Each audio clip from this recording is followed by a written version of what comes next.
Okay, by the way, actually, as I said, we're going to keep coming back to this organizational chart. And this next topic is primarily dealing with marketing. Primarily. There's about 2 topics that are just general, and then we're going to start hitting the specifics. Here's an advanced technique for those of you kind of like understand the organizational chart, and you've done. How many people actually done like an organizational chart and they understand it? Okay, good job. Here's something that you want to add to the organizational chart, and that is starting to put in checklists. This is the key word, and that is checklists. Checklists. Write it in gold.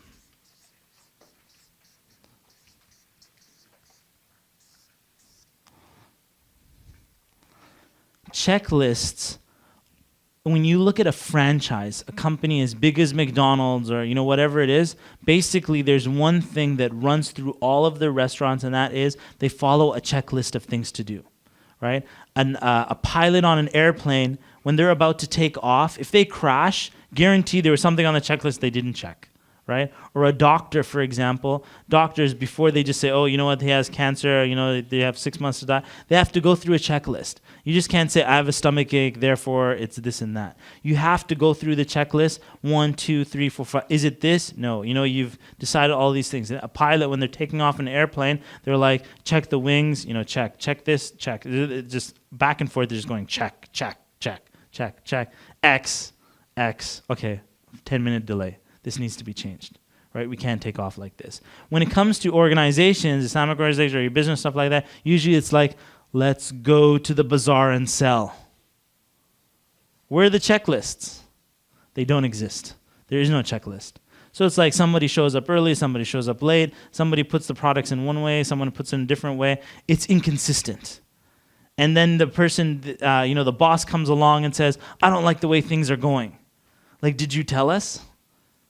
They're like, right? So even when you're talking about in Saudi Arabia, guaranteed that lady that works for you, she has no idea about checklists, right? So she'll get mad at things that you couldn't have possibly known. And so she's the problem, right? And the only problem, and when I said earlier about it's a systems problem, it's because there are no checklists. People aren't being told their things. So what you would do is for the positions, you put in a checklist. So you'd say, what is the vice president of operations responsible for? Okay, and then you put like 1, 2, 3, okay? And then you say, if these are the 3 things that you're responsible, can you sign this? Now the person actually knows what they're responsible for. And inshallah ta'ala, hopefully you have someone who go above and beyond that, but they put their name down, right? They're like, sign there.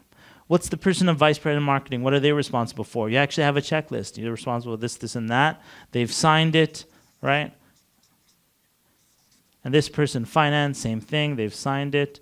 Check, check, check. These are the things now. Every time they go to a bazaar, or every time they create a product, or every time they're dealing with their finances, they go through the list. And they're like 1, 2, 3, 4. If something didn't happen, now the leader comes in, the president says, vice president of finance, you know what, someone is complaining, money got lost or something like that. Pull out the checklist and say, notice here, check number 2, why didn't you do this one? The person is like, well, you know what, I didn't think you were serious about the checklist thing. I thought it was just, you just took this millionaire who went to Jannah event and you weren't really serious about actually doing it. And even though we did it, and that might be the leader not reminding people about it. But once you start putting the checklists in, as you notice, as you go from hotel to hotel, they have a checklist of where things need to go. You go from restaurant to restaurant. The really good ones, it's always the same everywhere you go. Those are the ones that can franchise. They're creating consistency. Even if something is bad, as long as it's consistent, the people will forgive it. For example, like McDonald's. McDonald's food, how many people think is like really gourmet quality food? No, but they make a heck of a lot more money than you do. Okay, you can laugh all you want about them. They have checklists and consistency. All around the world, they're opening up restaurants. Like every day they open up a restaurant. I think it was every 20 minutes or something like that. They're opening up a restaurant somewhere in the world, and it's all about consistency. They've gotten it down to a T. Same thing as I told you about the Target stores. It's all, consistency. You'll never have a lineup with more than 3 people. Those big companies, they're the ones that are really successful in their quality service, it's all about checklists. And then building checklists. When I, for example, go to an Al-Maghrib seminar, and I'm about to leave the house, right? I have a checklist. What do I take with me when I'm traveling? And then I just put this on my BlackBerry under a note. It's like, take this, take your pajamas, take your socks, take your shoes. I go through the list and it says, take your instructor notebook. Alhamdulillah, I read through my checklist. I forgot to bring the notes. Right? I run back in there and pull it out. I have the checklist, so you don't forget. It's already there. And then sometimes I'll, some new thing that I want to start bringing along on the trip comes into my mind. I add it to the checklist. The checklist is always there. Okay? And the same thing should be for you. Everything you're doing in your business, just kick it off with the checklist. Let's make a checklist for this. What are the things that we're going to track? What are the things you're responsible for? Make the checklist. Everybody knows what the checklist is, something simple, something basic, alhamdulillah, and then everything starts moving forward swiftly like that. Everybody knows what they're responsible for, which makes the employees so happy. When they actually have a leader that is telling them what they're responsible for, and they can go above and beyond that, and they will. But they don't have to guess what you want. They don't know if you're going to freak out tomorrow and have like an anger management problem on them or not. They can actually say, no, look at the checklist. I've done everything on the checklist. And the leader can say, this wasn't on the checklist, but I wanted it, but inshallah, I'll put it on the checklist next time. Okay? Job description, yeah, I think it is. And there could be multiple checklists. Job description is usually generic and it doesn't even mean anything. It's like, we want you to lead the world and you know what I mean? And sometimes the person who's even hiring doesn't even know what the position requires or what are the capabilities of the position. So they just have kind of like a general idea, will work, and will, you know what I'm saying? They're usually just generic. But when you really get down to nitty-gritty of the business, it's not even just one checklist, there's going to be multiple checklists. Again, if we're setting up like in a Maghrib class, there's a checklist for what's on the registration table. There's a checklist for, what is on the table where the instructor is there. What's the checklist? What should the room smell like? How should the lighting be? And so on. There's like a whole bunch of things. You don't have to keep asking it. Even, for example, when you're booking a ticket through a travel agent, you don't have to keep telling the person again and again and again what you want. Just tell them, like, these are the three options. This is option number one. If I can get a direct ticket, this. If it's a certain amount of money, then take it. This is the second. He knows everything. Here's my, frequent flyer mile numbers and stuff like that. And he knows you. And he has all the different options. He has a checklist of how to pick tickets for you. And that's, like, alhamdulillah, a Maghrib, like, travel agent. I don't ever have to be involved in that. He will always get the best ticket. And even if I found that it wasn't the right ticket, I know he tried his best.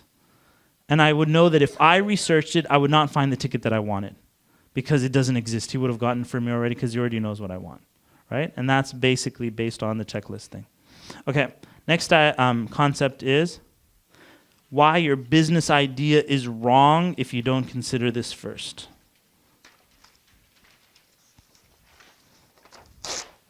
I've decided to take my organizational chart, rip it out, and put it in front of me. If you'd like to do that, you're welcome. If you'd like to maintain your binder because you're afraid of loss aversion, then you can do that. Okay, but I want you to keep that in mind, this organizational chart, like always in front of you. Every time I say something, you want to look back at that organizational chart and say, where is it? Where does this fit in? In what position? Why your business idea is wrong if you don't consider this first. Okay.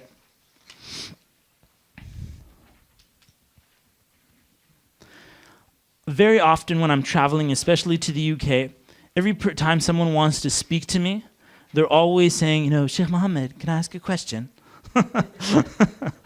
And I've got this idea, yeah? And and then it's always like they want to take me to the side and explain some sort of business idea to me. And I've gotten tired of listening to these things, right? So usually when the person starts off with their business idea, I will immediately take them to, before you explain your business idea, I actually don't care. How many people have a business idea here? Exactly. I just wanted to so you guys know that everybody has a business idea. Who does not have a business idea? Don't tell me you have a business idea, duh. Every human being's got some business idea. Whether they have money or they don't have money, everybody has a business idea. So if you have a business idea, congratulations for you, bro. I want to know something more important than that. There are two things more important. One of them is, how much have you acted upon your idea? And they're like, well, I actually wanted to get some feedback before I start. Okay, that's different, right? So in other words, there's no action. Everybody has an idea, and everybody's collecting information, so don't waste my time. Move on. Or the second issue that I would talk about is they have this business idea. They're usually going to explain to me a product, or they're going to explain to me a service. So they're going to say, for example, I wanted to start building these videos for the Muslim community. I wanted to, for example, start this sort of consultancy for people and such. It's always a business or product, and right when they say that, they have made a mistake. They have made a fundamental slip.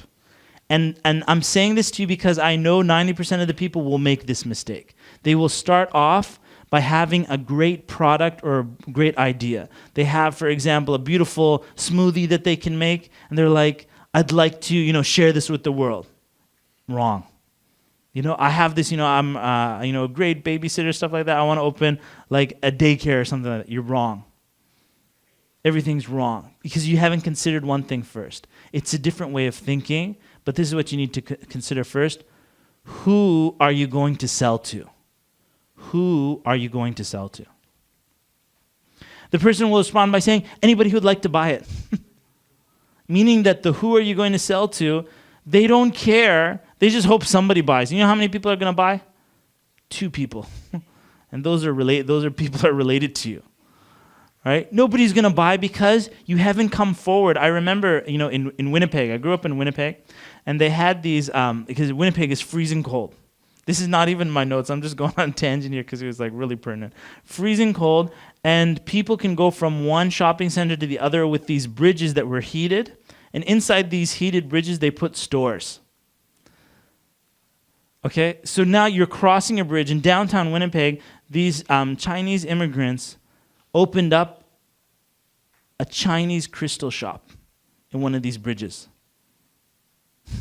Chinese crystals, kind of like little antique things.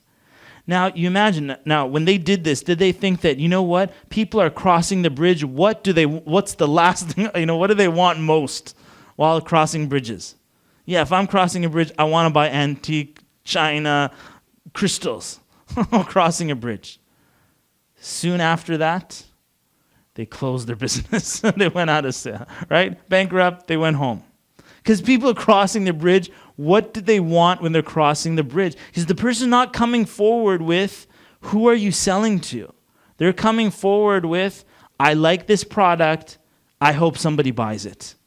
Don't do that. You want to focus first on who is your target market, who is your niche.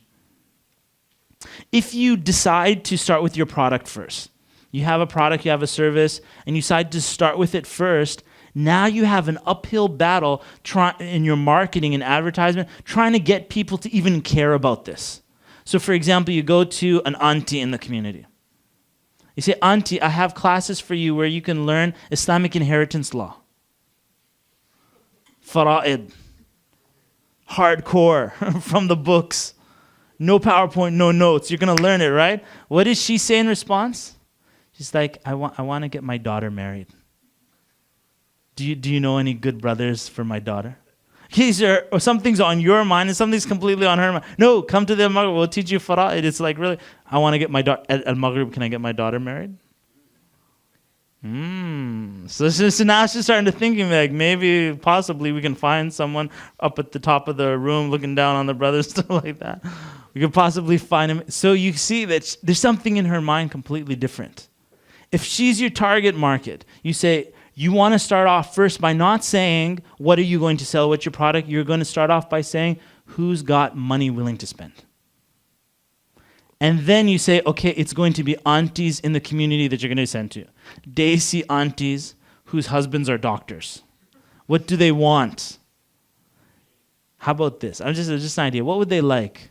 How about beautiful coffee table books that represent Islam for their nice furniture at home? Something really nice.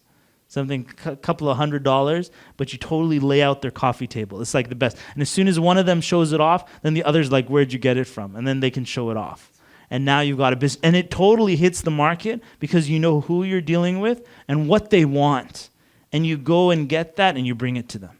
So you start first with, who are you dealing with? There's I have a credit card that I pay off automatically.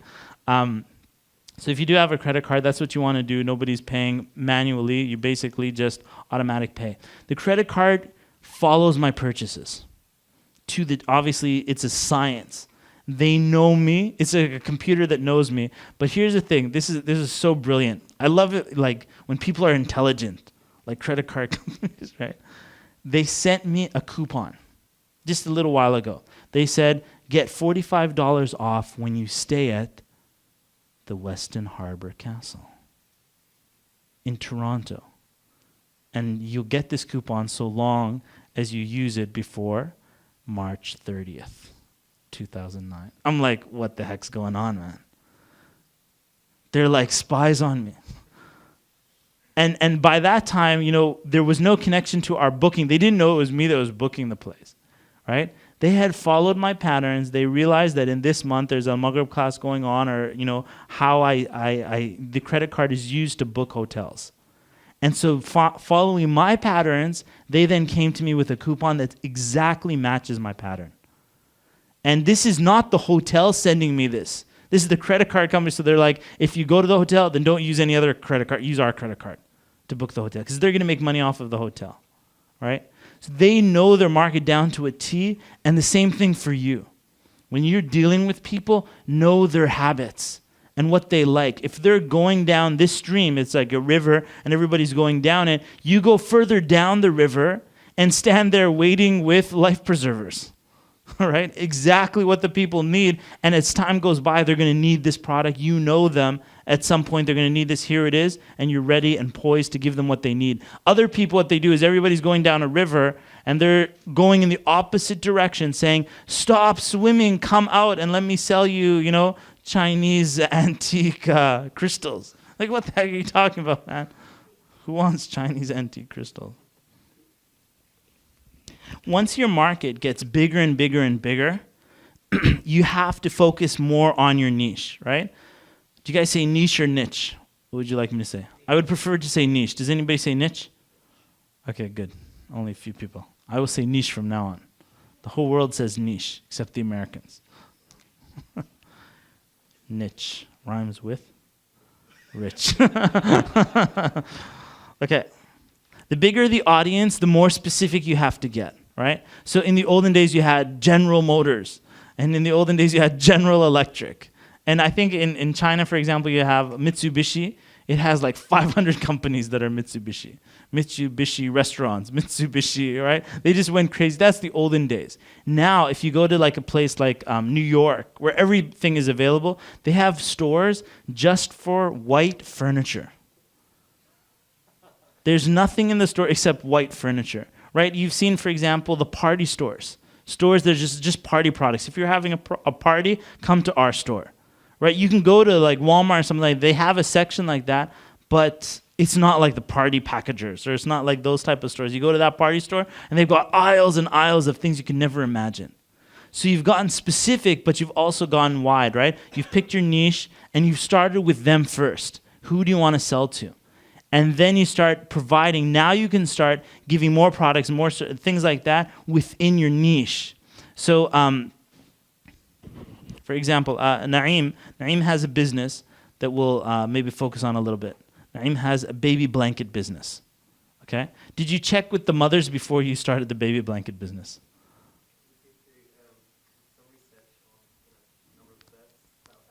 Okay, excellent. So how many babies being born to the Muslim community and stuff like that? Or even more general than that? Okay.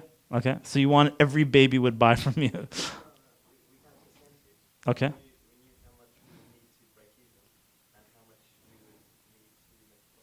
Okay, how many babies born? How did you decide that mothers wanted blankets?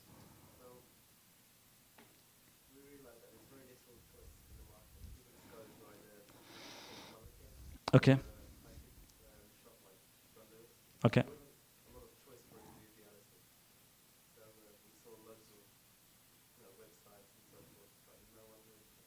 Have you checked, did you check Google stats of how many people search for things like that?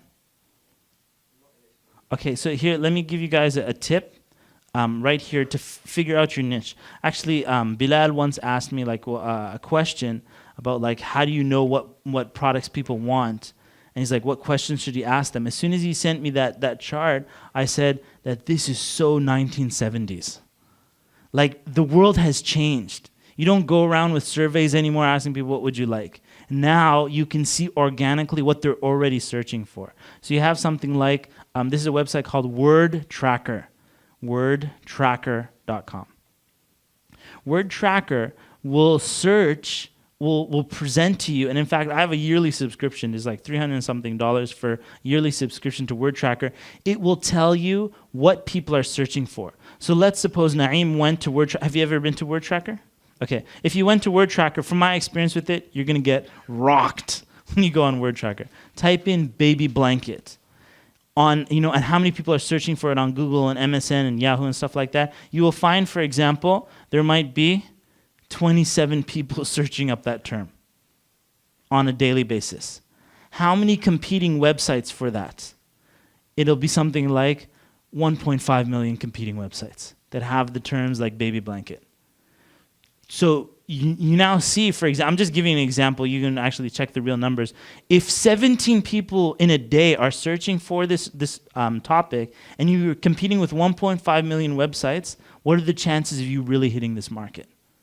Right? You're competing with 1 million other websites, and we're talking about internet marketing basically, but it also, if this is people these days tell you what their patterns are online, you might have a bigger market if you go out retail, or a smaller market because now you don't have access to other people. Anyhow. Then he goes and says, for example, you weren't hitting the Muslim market, but let's suppose you said customized baby blankets. How many people search for that in a day? One person. And then you're like, wait a second here. And then there's another 1 million competing websites for something like that. It has been my experience with Word Tracker that whatever product you can think of, put it to the test on Word Tracker and guaranteed it's the wrong product. Guaranteed. Because any kind of generic product you can think of, the whole world has been competing for it. So if you're like, I have what was the health farm that this sister wanted to do, right? Health farm. Type in health farm. And then, are people really looking for that? Maybe they're not researching for it. Who's your market? Are they going to buy health food products? As soon as you put health food, 25 million websites come out and maybe 30 people. And if there is a term that is very generic and a lot of people are searching for it, such as, for example, Islam. How many competing websites for Islam? 75 million competing websites for the term Islam, right? And if you get on number one or actually get, and when it comes to search results, people usually, and you know your own habits, you'll rarely go to page number 2. You'll rarely even scroll down once you get the search. You'll just hit the 1, 2, or 3 sections and then you're done. So when I did this word tracker, I wanted to start off with something with goal setting. I was looking at stuff related to, basic goal setting was the end, but here's something that I found that a lot of people were searching for and there wasn't too much competition for. And I'll give you this tip. If you use it and benefit from it, I wish the best for you. From my research, I found that purse organizers was something that a lot of women were looking for, yet there wasn't too many. How many sisters want a purse organizer? Okay, so Ali, we got one sale right here. I could have sold you something right there, right? Okay, so purse organizers, and there's not too many out there on the market. Maybe one here, one there, but the market's ready for someone to come with the ultimate purse organizer. Can you imagine Muhammad Sharif doing purse organizers? Okay, so I found this, but obviously I found a niche. I found a niche that I could work on, but I said, you know what? It's not what I enjoy. It's not beneficial. It's not fun. Oh, forget that. Another thing that I found was financial planning, right? Budget sheets. People searching online for templates for budget sheets. And I like that idea, and I was actually going to move forward in that direction. But then, like my mentor was saying that, you know what, are you going to spend your life and spend, as I said, you're going to spend a lot of time in this, so are you willing to do that? And so, can you imagine Muhammad Sharif budget sheets and how to budget your budget and stuff like that? We're talking about stuff like that here now, but would I make my life out of that? The answer is no. Okay, pass that up. Then I found something that was very promising, and that was goal setting. If you just type in goal setting, then it's a generic term, and you've got another 25 million competing websites and very few people searching for it and stuff like that. So not goal setting, but something more specific than that is goal setting forms, where people are searching for basically generic type of goal setting forms where they can fill in the blanks. And then goal setting forms, I bought it. It was available, the website, the exact search terms were available there. My only competitor with that exact search term was someone who's just an affiliate marketer. They took someone else's product, they just put up a web page and they were making money, which is another way of making money. Word Tracker, if you study it and you just research it, every time you find somebody looking for something, you get an affiliate product and you just put up a web page for it. And you do that for like 25 web pages. And here's another thing, by the way, for since I'm giving you guys like really cool tips. The other thing that I found out when it comes to Hajj, what are people looking for? How can you make money online with Hajj? When Hajj time comes around, people look for maps. They look for a map of Arafah, a map of Mina, a map of Muzdalifah, hajjmaps.com. I was like, you know what? I'm going to make a product that has all the best Hajj maps together and sell it, $10 or something like that. And then I came later and that hajjmaps.com had been purchased. And I'm not really interested in it. That's why I'm telling you guys. Right? You guys can do it. Hajjmaps.com. It's already been purchased, and someone purchased it because they saw the search results, and they put up a Google AdSense page. If you understand what a Google AdSense page, basically the person has bought the domain name. When you go to hajjmaps.com, it'll be like search terms for Hajj, more search terms. You click on one of them, and the person just made like 10 cents or 3 cents or something like that on your clicking. And if you had like 50 web pages up like that, you start making money. That doesn't cost anything except just being able to put up some web pages and put in your Google AdSense. Anyhow, so Word Tracker is very interesting, and as time goes by, here's something interesting about like the clicks of people. Obama, as he was running for president, and you had, what was the other guy? I even forgot his name. McCain. They brought up the top 10 searches for McCain and the top 10 searches for Obama, leading up to the presidential election and stuff like that. They say Obama, on the top 10 searches for a name, obviously everybody's searching for him, 6 out of 10 had Islam involved. 6 out of 10. So it's like Obama and Islam, Obama and Muslim history, Obama and the connection between Obama and Islam. Go to McCain, and his top 10 search results, it has nothing to do with Christianity. Obama and his economic policy. Obama and, right? So you start gauging what the, society, what their minds are on.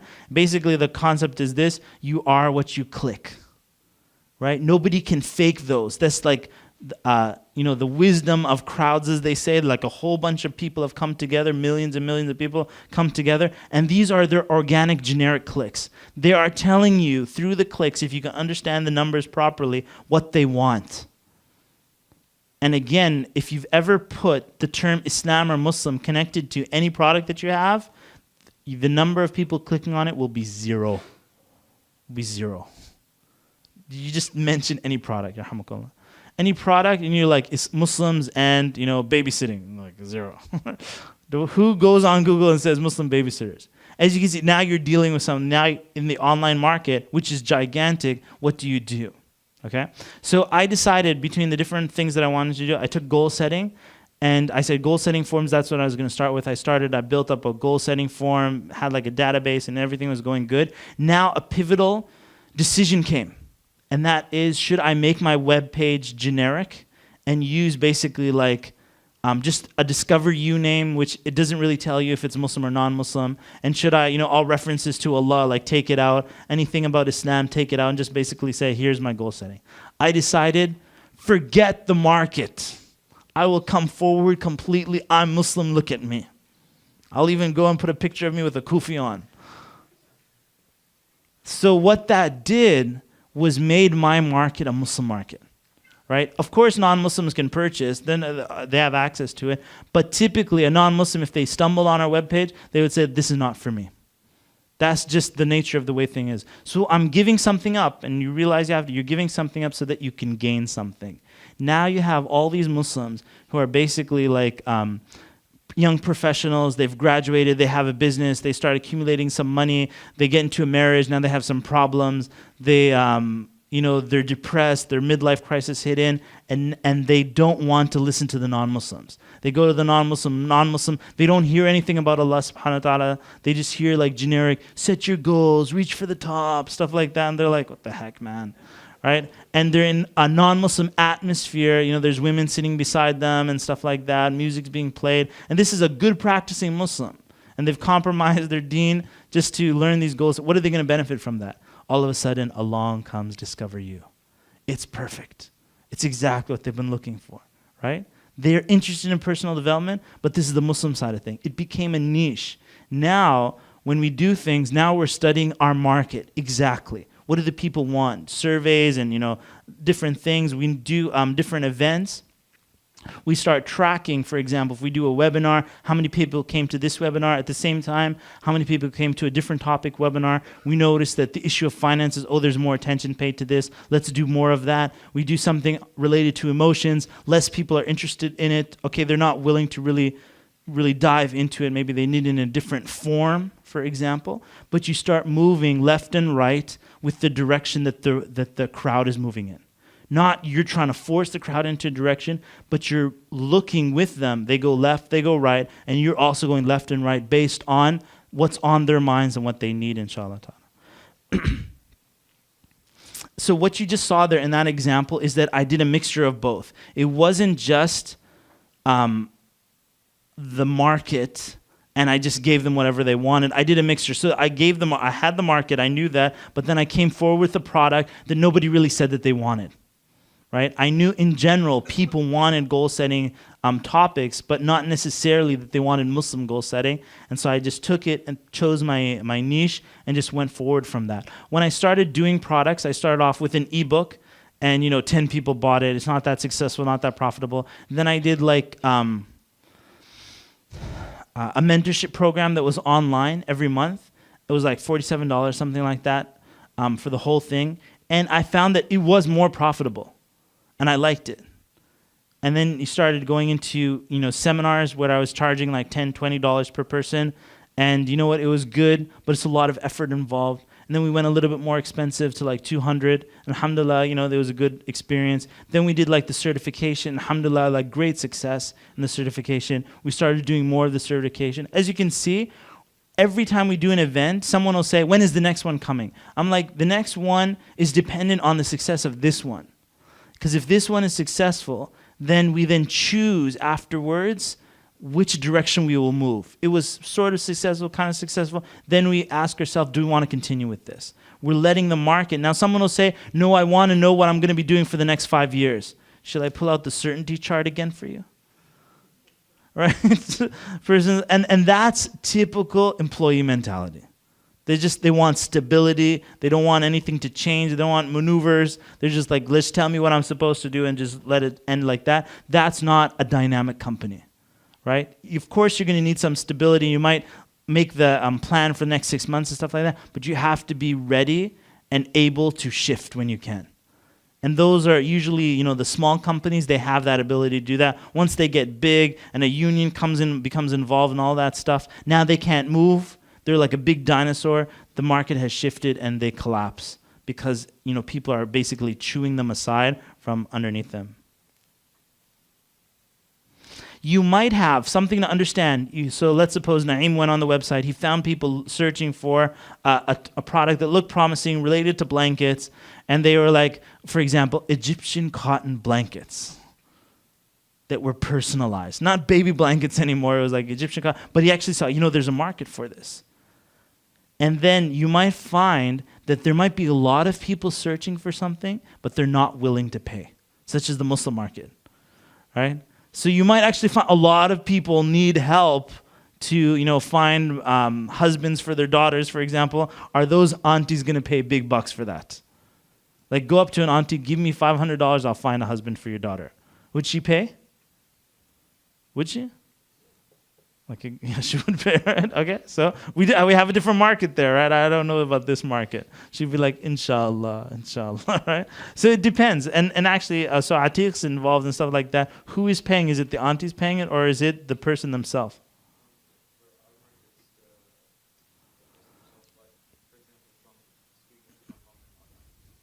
They like the idea. They'd like to pay, but you